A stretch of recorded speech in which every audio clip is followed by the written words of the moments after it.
In the heavy stillness of the courtroom, the steady murmur of the gathered crowd blends into the backdrop. Spectators, journalists, and legal professionals fill the benches, the air thick with anticipation and the scent of polished wood. The room's solemnity is palpable, a space where destinies are often decided. Suddenly, the large oak doors creak open. Every head turns as John Avery, a 93-year-old war veteran, steps into the courtroom. His back is bent from age but not broken by it, his gait slow but determined. By his side, Max, a robust German shepherd with a coat that gleams under the courtroom lights, matches his steps with a disciplined cadence. Max's presence is commanding, his eyes scanning the room with military precision. As John approaches the witness stand, the room's murmur hushes to a whisper. With a practiced hand, he leans slightly to whisper into Max's ear. The response is immediate and startling. A sharp, authoritative bark that reverberates off the high ceilings, silencing the whispers and drawing a startled look from the judge. The judge, an imposing figure behind the bench, slams his gavel with a force that matches the sudden tension in the room. "Order! I will have order," he demands, his eyes locked on John, trying to decipher the unspoken communication between man and dog. As the room falls silent again, the air now charged with a new layer of intrigue. John straightens up, a subtle smile hinting at secrets yet to be revealed. John Avery wasn't always a figure of legal intrigue. His story began in the small town of Brookfield, where he was born just before the Great Depression. A decorated war hero from World War II, John's life was a tapestry of courage, sacrifice, and service.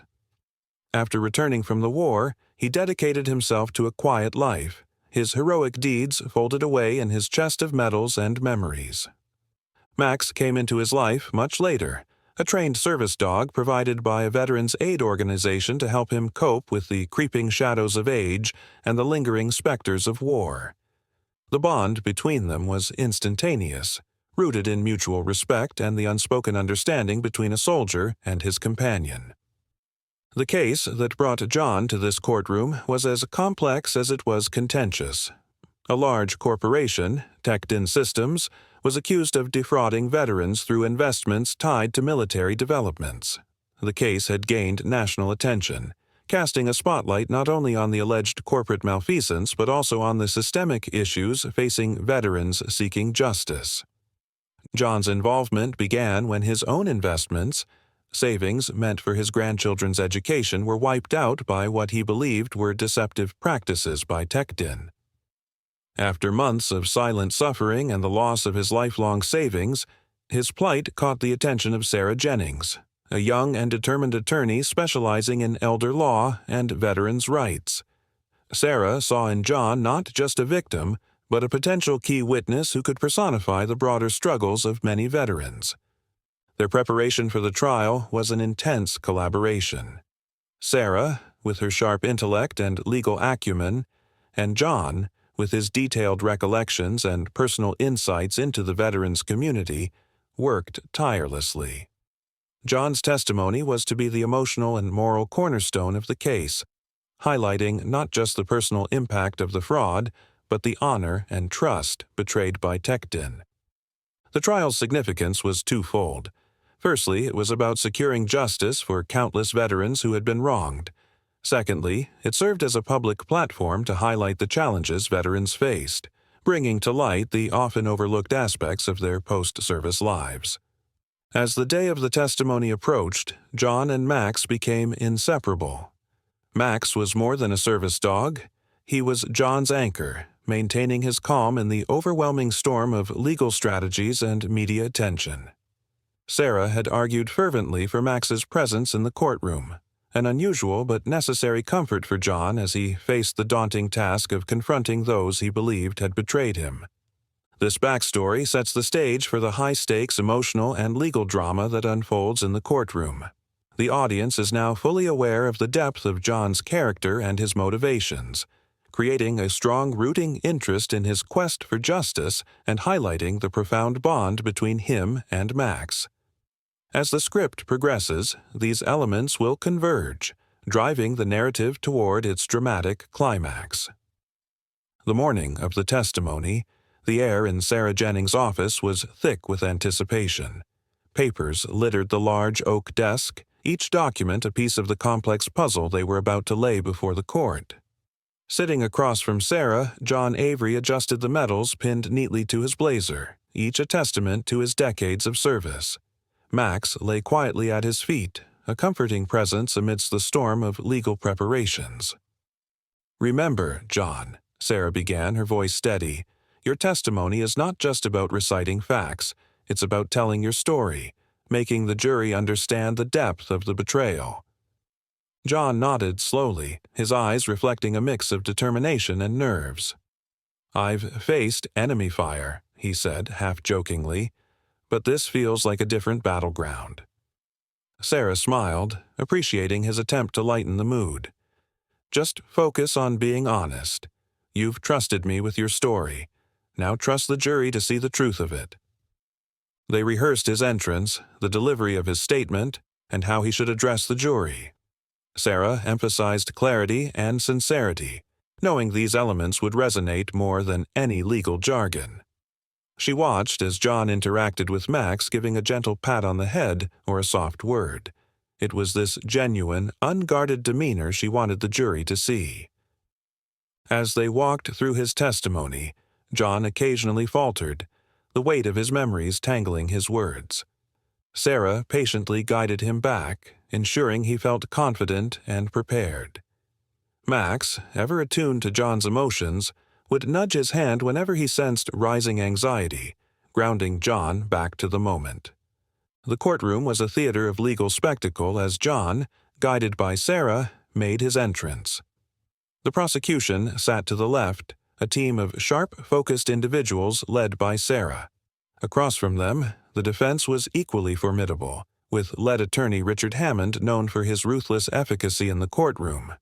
Judge Martin, an experienced jurist with a reputation for fairness, presided over the trial.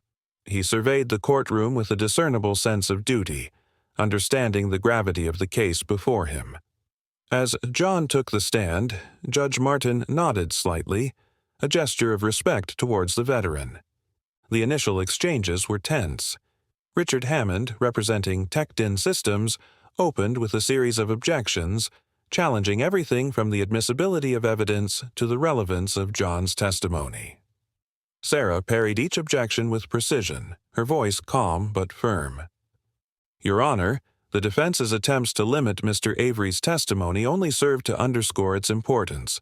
This isn't just about numbers and contracts, it's about the impact on real lives like Mr. Avery's," Sarah argued. Judge Martin, after a moment of consideration, overruled Hammond's objections. "Proceed, Ms. Jennings. Let's hear what Mr. Avery has to say." As John began his testimony, the courtroom's atmosphere was electric. Jurors leaned forward, captivated by the emotion in his voice as he recounted his experiences. He spoke of his military service, the comrades he'd lost, and the trust he had placed in Tecton, only to be betrayed. Hammond watched John intently, preparing for his cross-examination. He noted every hesitation, every inflection in John's voice, planning to use these moments to sow doubt about the reliability of his testimony. The prosecution's strategy was clear as Sarah directed John through his narrative, linking personal losses to the broader scheme perpetrated by Tecton. She presented documents and emails, asking John to confirm their authenticity and explain their significance in simple terms. As John's testimony continued, the tension within the courtroom built. The jury was visibly moved by his honesty and vulnerability. Even the usually stoic Judge Martin seemed affected, his gaze often lingering on John, as if deeply considering the weight of his words. The defense, meanwhile, whispered among themselves, recalculating their approach in light of John's compelling testimony. Hammond knew he had to tread carefully. Attacking a respected veteran too aggressively could backfire with the jury. As the session neared its end, Sarah sensed the momentum was in their favor. She had one last question for John, one she knew would strike at the heart of the case. Mr. Avery, in your opinion, did Tecton Systems betray the trust of the veterans it purported to serve? John paused, looking over at Max, who sat attentively by his side. He took a deep breath, his next words poised to echo through the courtroom, carrying with them the weight of truth and the hopes of many. The preparation, the dynamics, the emotional investment all converged in this moment, setting the stage for the dramatic developments that would follow as the trial progressed into its critical phases. The courtroom settled into a tense silence as John Avery adjusted the microphone in front of him. Clearing his throat, he glanced briefly at Max, who lay beside the witness stand, his eyes fixed on John with unwavering attention. Sarah Jennings stood up, her presence commanding yet reassuring as she approached John. "Mr. Avery, could you please tell the court about your involvement with Tecton Systems?" John nodded, his voice steady despite the underlying nerves. "I invested with Tecton because they promised to support veterans with opportunities that were supposed to help us transition back into civilian life. They said they were committed to honoring our service." "And how did that turn out?" Sarah asked, guiding him gently through his narrative. "Initially, everything seemed fine, but then delays started happening. Promised returns never materialized and communications started to get vague. It wasn't just me. I learned many others were affected too," John explained, his frustration palpable. Sarah handed him a stack of documents. "Are these the communications you received from Tecton?" "Yes, they are," John confirmed, his fingers trembling slightly as he flipped through the papers. As Sarah directed him to specific emails that outlined the false promises, John's testimony grew more detailed. His voice cracked as he recounted the hope he had felt and the subsequent betrayal. The courtroom listened, rapt, as John described his personal losses, how he had planned to use the returns on his investments for his granddaughter's education, only to be left with nothing. The jurors' faces reflected a mix of sympathy and anger. Richard Hammond rose for the cross-examination, his demeanor cool and calculated. "Mr. Avery, isn't it true that investments are inherently risky? How can you be sure that Tecton intentionally misled you?" John looked directly at Hammond, his gaze steady. "Because they specifically targeted veterans, promising us stability and exploiting our trust. It wasn't just a bad investment. It was a scheme designed to take advantage of us." Hammond pressed on, questioning John's memory and attempting to poke holes in his story by suggesting confusion or misinterpretation. But John remained firm, his recollections clear and his resolve unshaken. As the cross-examination continued, Max's presence seemed to anchor John, reminding him of the strength he had within. Whenever Hammond's questions grew too invasive, a subtle look towards Max brought John back to his center. Sarah watched the interaction closely, ready to object if Hammond crossed the line. The judge, too, kept a close eye on the proceedings, ensuring fairness prevailed. The moment that defined John's testimony came unexpectedly. Hammond was in the midst of questioning the legitimacy of an email when John, feeling overwhelmed, subtly scratched his ear. A gesture that seemed innocuous to most, but was a trained signal between him and Max. Reacting instantly, Max stood up, his body tense. His sudden movement drew the attention of everyone in the room.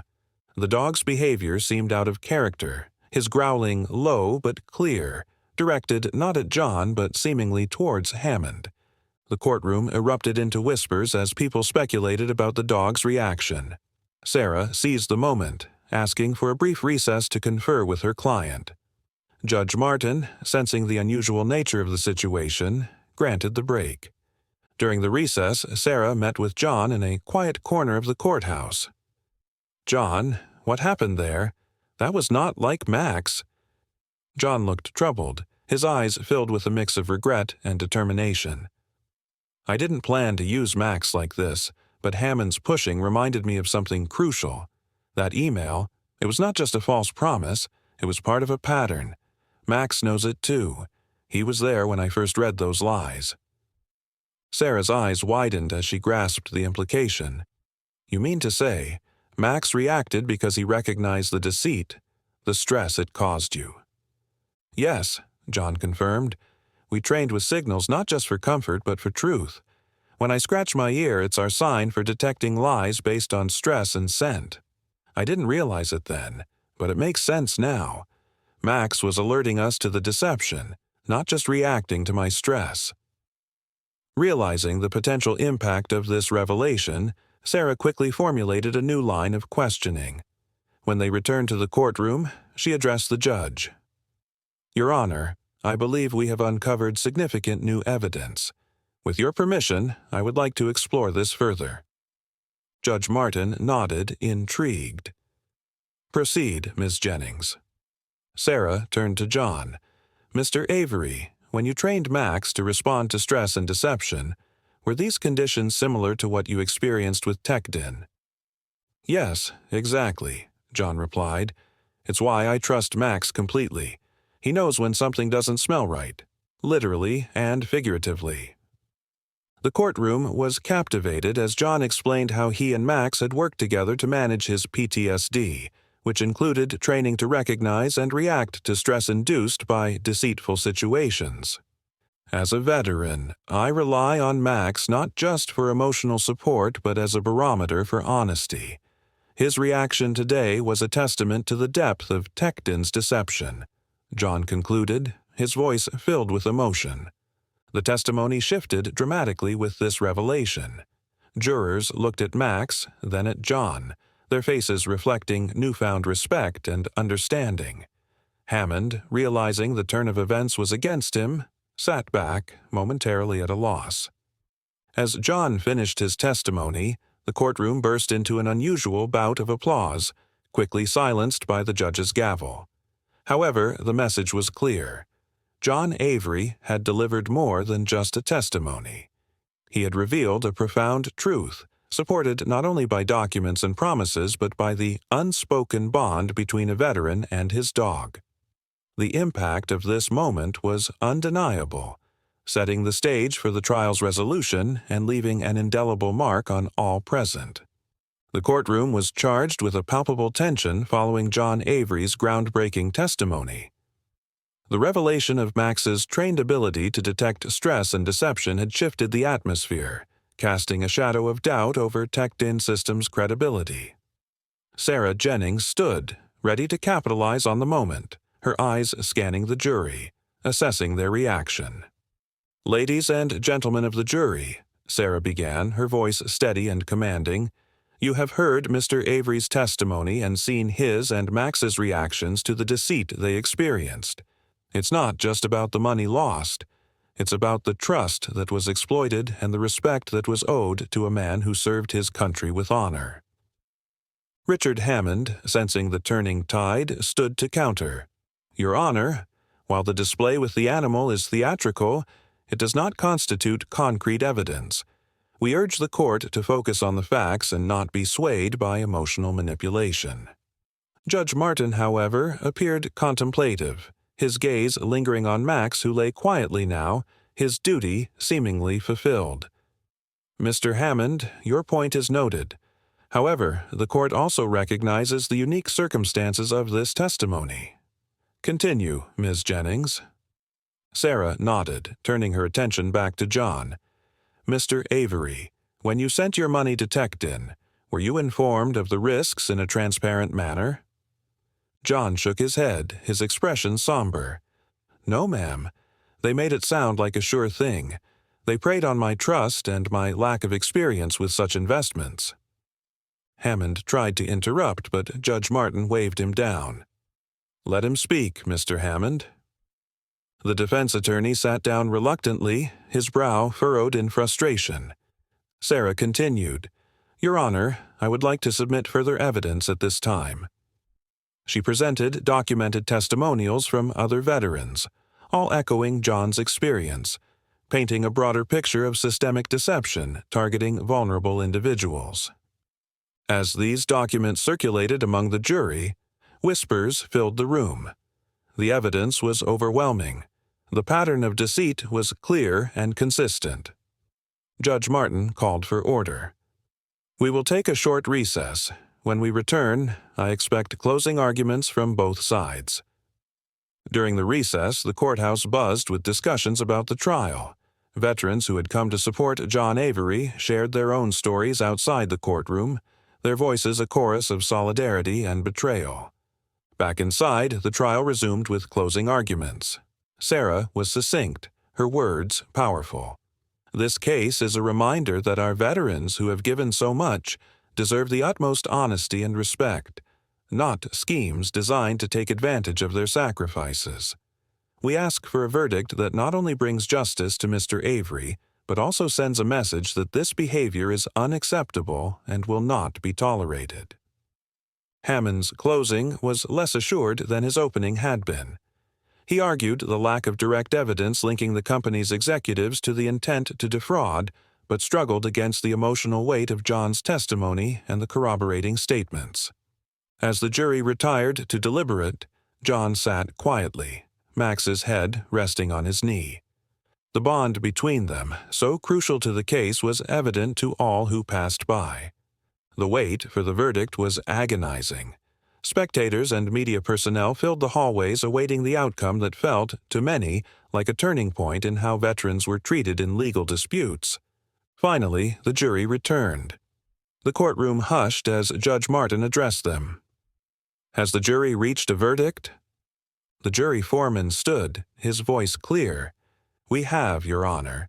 In the case of John Avery versus TechDin Systems, we find the defendant, TechDin Systems, guilty on all counts of fraud and deception."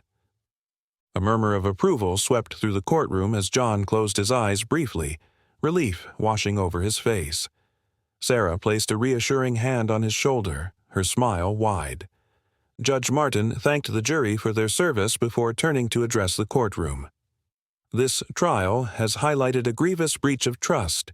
Let it be known that no entity, no matter how powerful, is above the law, especially when it comes to our veterans." He then announced that sentencing would take place the following month, ensuring that TechDin Systems would face significant repercussions for their actions. As people began to file out of the courtroom, veterans approached John, shaking his hand and thanking him for his courage. Max, ever at his side, received his share of affection, his role in the trial as significant as any human's. John Avery and Max had not only won the case but had also highlighted a critical issue facing their community. Their victory was more than a personal triumph. It was a landmark moment for veterans seeking justice. The courtroom had been a battlefield of a different kind, and together they had conquered. As the courtroom cleared, the impact of the verdict began to resonate beyond the walls of the courthouse.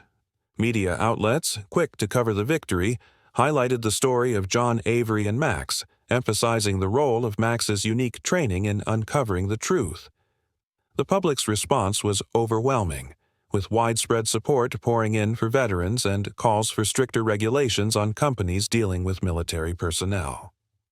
In the days following the verdict, TechDin Systems faced immediate fallout. Their stock prices plummeted, and several high-ranking officers resigned.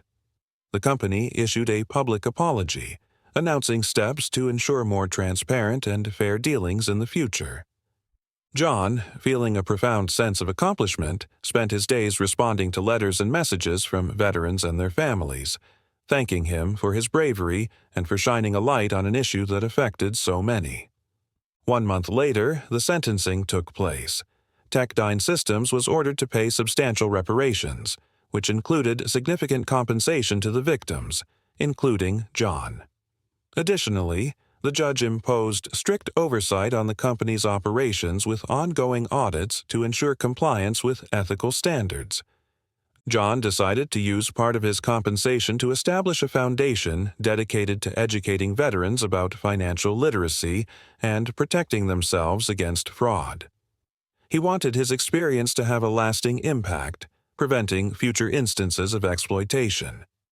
Sarah Jennings continued her work with renewed vigor, now a recognized advocate for veterans' rights.